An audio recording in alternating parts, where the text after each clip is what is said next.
Olá, estudante! Sou Paulo Vinícius, professor de Sociologia. Estamos começando mais uma aula voltada para o terceiro ano do ensino médio. A aula de hoje tem como tema Educação e Sexualidade. E para falar sobre isso, nós temos um convidado, que é o professor Thales Santos, que também é professor de Sociologia e mestre em Educação. Oi, Thales, muito obrigado pela presença. A sua vinda aqui é porque você trabalha com esse tema, né? Sua pesquisa. Você pode falar um pouquinho sobre isso? Isso. Olá, estudante. Que alegria estar aqui com vocês. Eu sou professor de Sociologia da rede estadual, da rede particular de Minas Gerais e trabalho com pesquisa em gênero e sexualidade, principalmente dentro do ambiente da sala de aula. Então, o Thales tem muito a contribuir para a nossa reflexão que trata sobre educação e sexualidade. Então, lembrando as nossas discussões, na aula anterior falamos de desigualdade de gênero e na aula de hoje sobre educação e sexualidade. E lembrando que na última aula vimos sobre a distinção entre os efeitos de gênero e outros fatores que afetam diferenças ocupacionais e salariais no Brasil. Foi uma aula que falamos de gênero, mas focamos principalmente na questão voltada para a situação da mulher no Brasil. E na aula de hoje vamos aprofundar as discussões sobre gênero, apresentando as principais distinções conceituais acerca do tema. Então aqui não vamos falar somente da situação da mulher nas discussões sobre gênero, mas também vamos inserir como os homens estão nessa discussão e vamos desenvolver também outros conceitos. Os objetivos dessa aula são apresentar e dialogar sobre o desenvolvimento das posições e comportamentos sociais sobre o gênero e a sexualidade, expondo as contribuições das diversas áreas e manifestações existentes.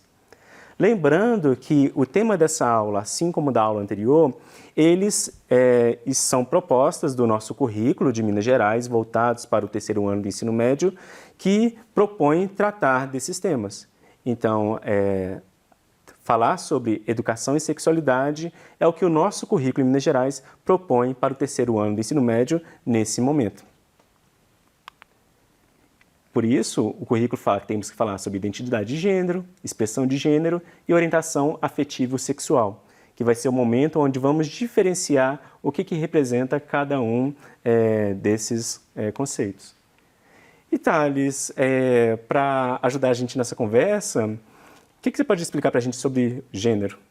Então, Paulo, para a gente começar a falar sobre esse tema, né, de gênero e sexualidade, a gente precisa entender primeiro, conhecer, né, a antropóloga Margaret Mead, que foi muito importante para ampliar e trazer esse debate para dentro da sociologia, né? A Margaret Mead, ela é uma antropóloga norte-americana e que ela era muito incomodada com o que a gente chama de determinismo biológico e determinismo geográfico. O que seria isso?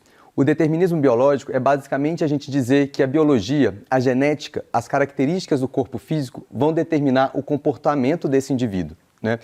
Então é como se a gente tivesse, por exemplo, a caracterização, né, de um corpo de uma mulher, no sentido de a genética XX, ela vai definir o comportamento mais dentro de casa, né, o comportamento mais adequado para poder cuidar da casa, cuidar do lar e cuidar dos filhos, né? Ao mesmo tempo que o corpo biológico do homem, ele vai determinar um comportamento mais associado à questão da agressividade, à questão da rua, de sair, de trabalhar, né? Então todas essas questões trazem muito incômodo para Margaret Mead, assim como também a lógica do determinismo geográfico, que é a geografia determinando o comportamento do indivíduo. Então é como se a gente pudesse dizer que Minas Gerais, o fato da gente estar aqui num espaço, né, num estado mais frio, quando comparado, por exemplo, com a Bahia, num estado mais interior, dentro das montanhas, a gente teria um comportamento mais tímido. Assim como na Bahia, como a gente tem um estado mais quente, né, um estado com abertura para o mar, as pessoas seriam mais descontraídas. Então, isso por muito tempo, né, foi uma teoria que muito forte dentro da sociologia, né? Essa questão do determinismo biológico e o determinismo geográfico.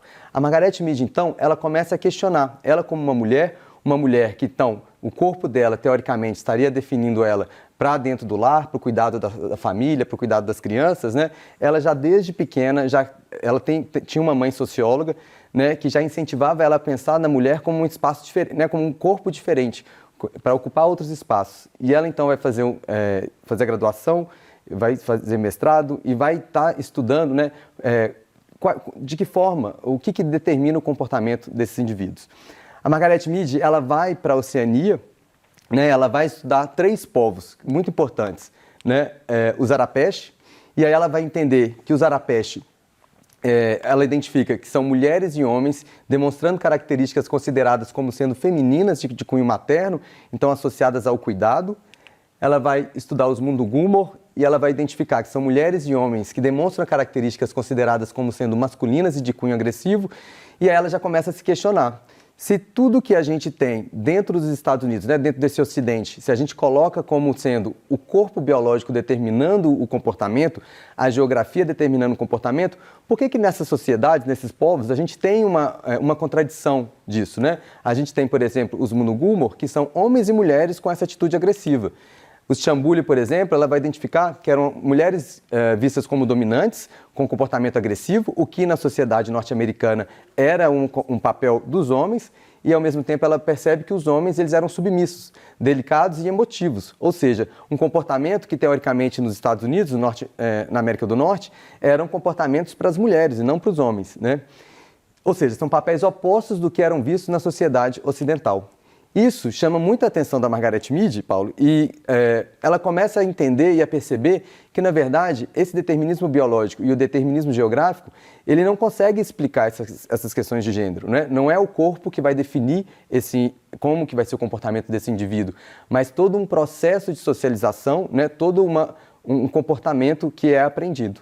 Então, isso dialoga com a nossa última aula, onde falamos sobre gênero e desigualdade, ao citar a Simone de Beauvoir, falando que ninguém nasce mulher, mas torna-se mulher, pensando no aspecto dos papéis sociais.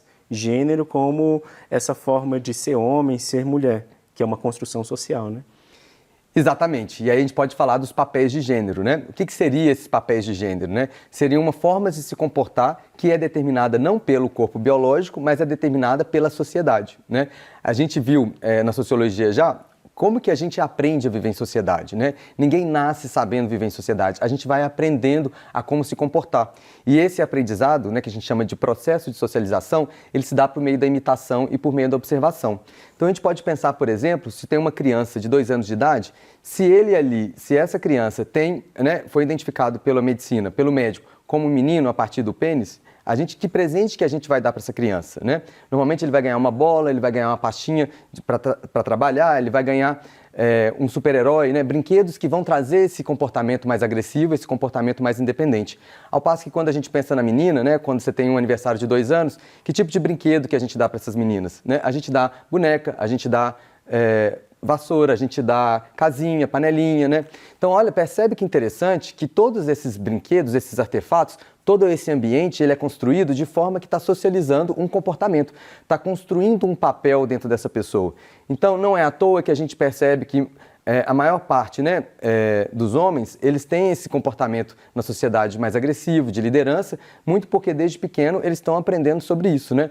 Assim como também a gente tem na nossa sociedade um abandono dos pais em relação aos filhos, né? E a gente pode perguntar por que a masculinidade traz esse abandono em relação aos filhos, né? Isso está muito associado com o que eles aprenderam desde pequeno, né? Dificilmente a gente vai ver um menino cuidando de uma criança, né? Ao mesmo tempo que as mulheres têm todo um contexto ali para poder, que é ensinado a elas e aprendido por elas, a cuidar das crianças, a cuidar da casa e do lar, né? Então, a gente consegue perceber aqui, né, que é isso que você falou da última aula, que a Simone de Beauvoir traz para a gente, né, aquela famosa frase, não se nasce mulher, torna-se mulher, né, que é exatamente a gente pensar que ninguém nasce já com comportamento definido. A gente aprende aquele comportamento, ou seja, a gente vai aprender aquele papel de gênero. Então a gente pode até completar que também ninguém nasce homem, mas torna-se homem, né? Pensando na questão dos papéis de gênero que são construídos, né? Exatamente. E aí a gente pode até pensar no próximo slide, que é o que a Jean Scott vai trazer para a gente, que é pensar, né, questionar um pouco essa lógica do gênero, né? A Jean Scott fala exatamente isso. Quando a gente for falar de gênero e sexualidade, normalmente as pessoas sempre estão falando da mulher, né? Sempre estão colocando a mulher a ser estudada, porque o homem é o padrão. O homem é definido como se fosse o estabelecimento, né? O homem é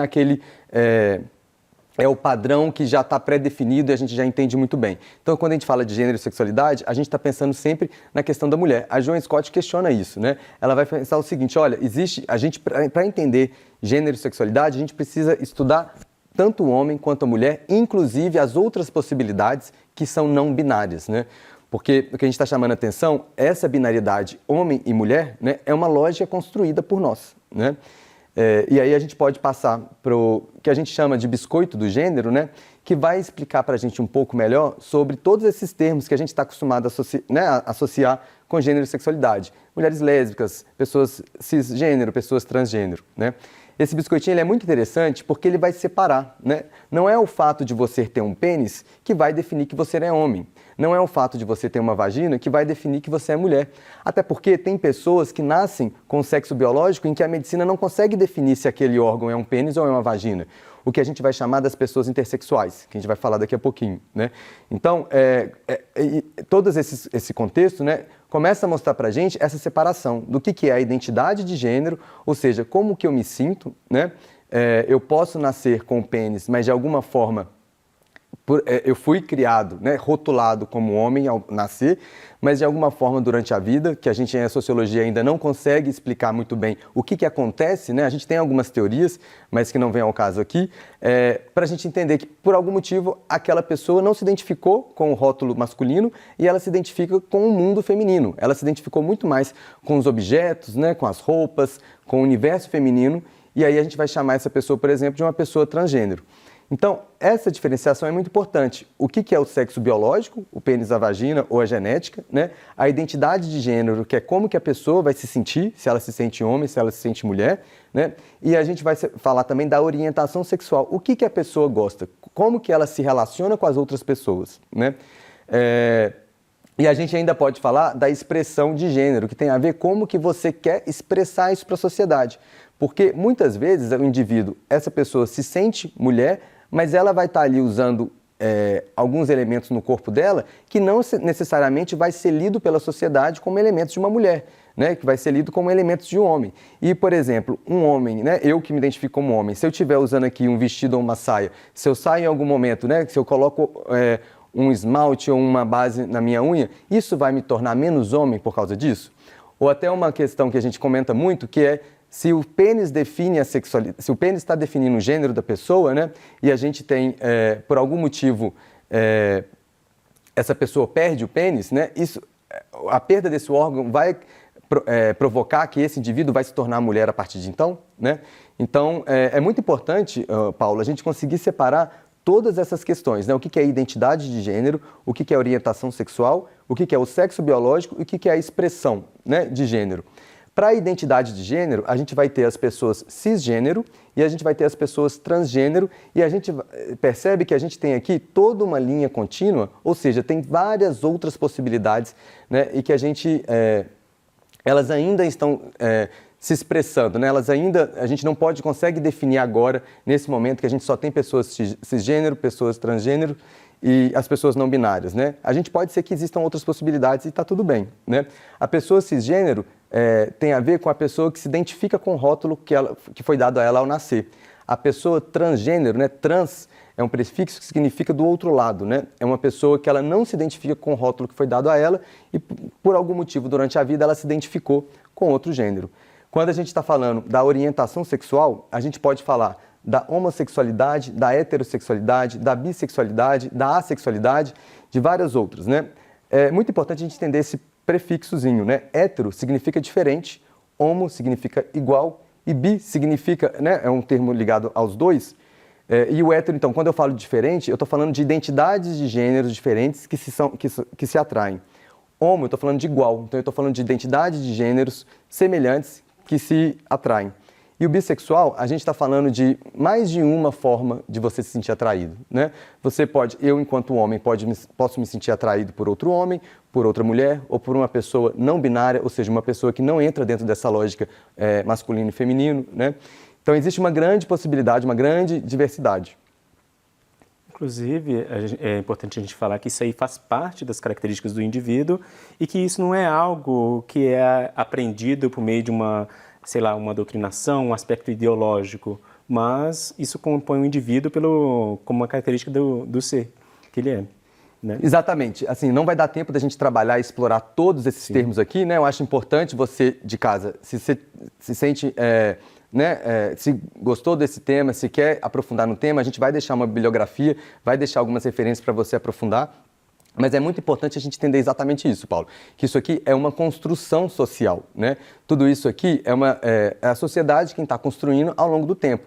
Não significa que hoje, 2023, né, seja dessa forma e que lá atrás seja da mesma forma, porque não é, né? A gente tem todo um contexto que a gente pode até começar a falar já da sigla, né? Que é essa questão. Essa sigla você pode ver ela de diversas formas, né? Essa sigla ela já foi GLS, essa sigla já foi LGBT, essa sigla você pode ver ela em alguns momentos com LGBTQIA+, né? Então depende muito de qual é o contexto político que a gente está vivenciando, né, para a gente usar a sigla. A última Conferência Nacional LGBT que a gente teve no Brasil foi em 2016 e a gente definiu, quanto movimento, que seria LGBTQIA+. Mais recente, né, preparando essa aula para você, eu identifiquei que o movimento está usando agora essa sigla LGBTIA+. E o que ela significa? L são de mulheres lésbicas, ou seja, de mulheres homossexuais, mulheres que se identificam como mulheres e que elas se sentem atraídas por outras mulheres. G de gays, ou seja, homens que se sentem atraídos por outros homens. Bissexuais são pessoas que sentem atração sexual por mais de um gênero, né? As pessoas trans e travestis são as pessoas que não se identificam com o rótulo que é dado a elas ao nascer.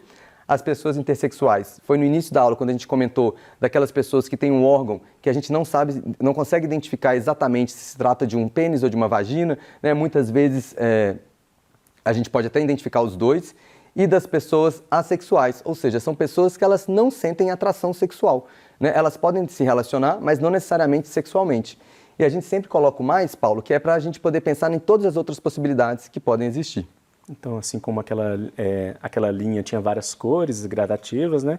Então, o mais é para novas possibilidades que podem surgir. Exatamente, né? E aquela coisa, nossa, mas antigamente só tinha, ou era gay ou era lésbica, né? Não tinha todas essas siglas, né? Essas letras. E a gente precisa pensar que isso é um movimento político, né? Essa sigla é um movimento político, é um movimento de o quê? Essas identidades, quando a gente está falando, né, dessas pessoas, a gente está falando de identidades. Não existe só uma mulher lésbica, existe um grupo de mulheres lésbicas que estão lutando para esse espaço, de estar aqui, de serem reconhecidas enquanto tal. Inclusive, pensando nessa sigla e pensando na diversidade, nós temos que combater os vários tipos de violência. Então, hoje se fala da LGBTI-fobia. Exatamente. Porque não é mais só a homofobia, mas pensando nessas siglas, né? Porque é igual aqui está falando que o Brasil é o país que mais mata pessoas LGBTQIA+ no mundo. Então é algo a se pensar de que forma nós estamos lidando com a diversidade que existe aqui no país. E pensando no nosso ambiente de escola, o bullying, porque a gente... quando não trata as pessoas diferentes de forma acolhedora, nós desrespeitamos elas, então nós estamos cometendo violências que vão prejudicar o desenvolvimento dessa pessoa durante a vida. Exatamente, né? Eu acho que cabe agora a pergunta, para a gente poder... Sim, pensar. Como podemos construir, né, escolas que acolham melhor as pessoas LGBTQIA+. Então, isso é uma questão para se pensar e a gente pode dar pistas, né? Que pistas nós podemos colocar para isso? É a gente conseguir construir dentro da escola um espaço respeitável, né? Você, estudante, né, pensar como que a sua escola tem acolhido essas pessoas LGBTQIA+. Essas pessoas têm sido acolhidas com respeito, né? Ou seja, será que estão fazendo piadinha em relação a elas? Será que estão fazendo algum tipo de comentário jocoso, né? Como é que essas pessoas estão sendo acolhidas? Vale a pena a gente pensar em construir uma escola cada vez mais acolhedora e respeitável para essas pessoas. Então, é algo para a gente pensar como estamos fazendo isso no nosso ambiente de escola. E na aula de hoje aprendemos sobre a construção social das identidades de gênero e da sexualidade, assim como as violências que as pessoas LGBTI+, vivenciam e as possibilidades de construção de ambientes mais acolhedores, as diferenças nos espaços escolares. Sugiro vocês aprofundarem mais sobre o assunto, explorando mais os conceitos, procurando entendê-los mais. E Thales, obrigado por ter aceitado o convite, gostei da nossa parceria, nossa conversa. Paulo, foi um prazer, muito obrigado pelo convite, é uma alegria estar compartilhando com vocês esse conhecimento. Então, nos vemos na próxima aula. Muito obrigado.